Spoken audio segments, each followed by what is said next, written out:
Hello, everyone.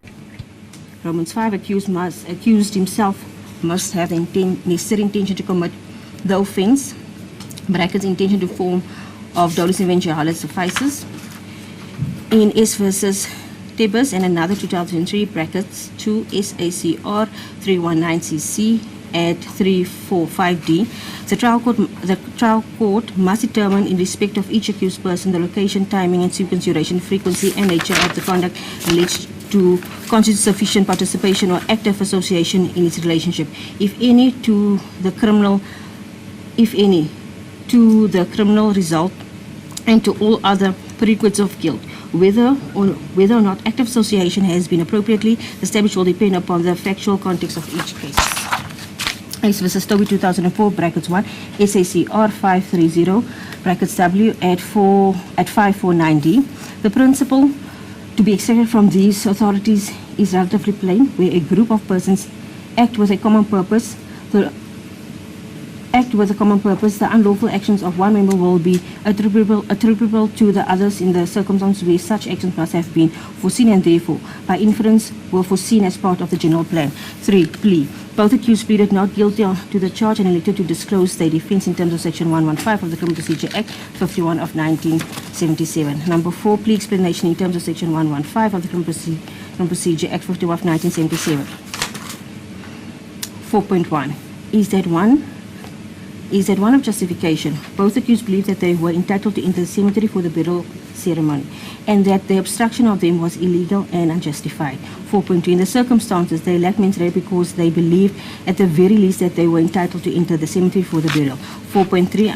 I record that there is a political agenda here.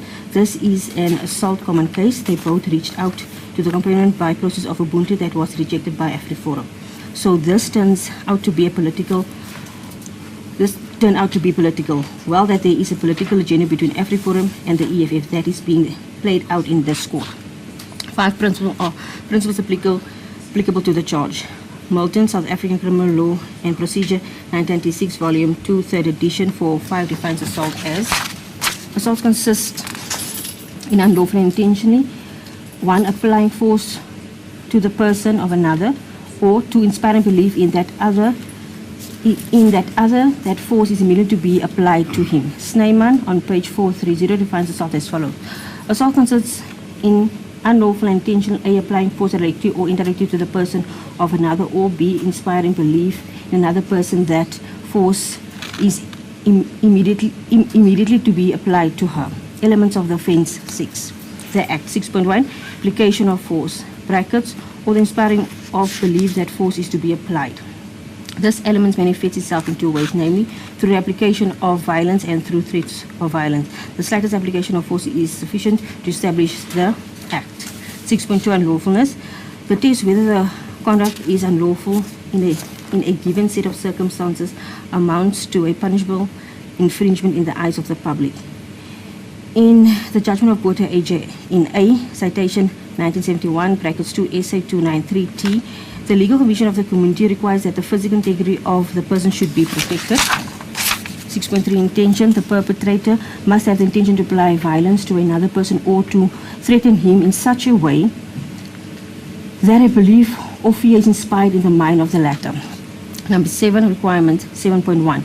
There has to be a threat of personal violence. This implies that once a threat is at something other than the complainant's person, it does not constitute assault. 7.2. The threat has to be one of immediate violence. The application is force, or force is the key factor of assault.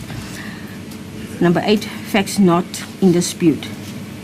8.1. The date, the time, the place, and the identity of the parties are not in dispute. 8.2. Confident of the complainant is the one who stopped the vehicle wherein the 2 accused were passengers therein. 8.3. There is no version from either accused that they did not assault the complainant in this regard at the time when the complainant testified.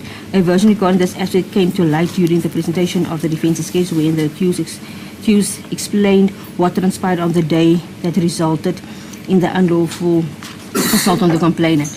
8.4. There was no dispute that Colonel Feder was going to get permission from the Venue Operations Center of Brackets Walk to allow the accused vehicle to enter the premises. 8.5. Reference is made to Section 174, judgment wherein the following finding was made by the Honorable Court. Therefore, I find that there is common cause between the state and the defense in terms of Exhibit 3. It is admitted by consent, and the court ruled that it is also admissible as evidence before the court. Reference also with transcript of 28 October 2020, page 82 and 84. Real evidence consists of things which are examined by the court as means of proof upon proper identification, and it becomes of itself evidence as to what was said in the case of S versus Malema 2008, brackets 2 SACR 411, SCA at 31. Real evidence usually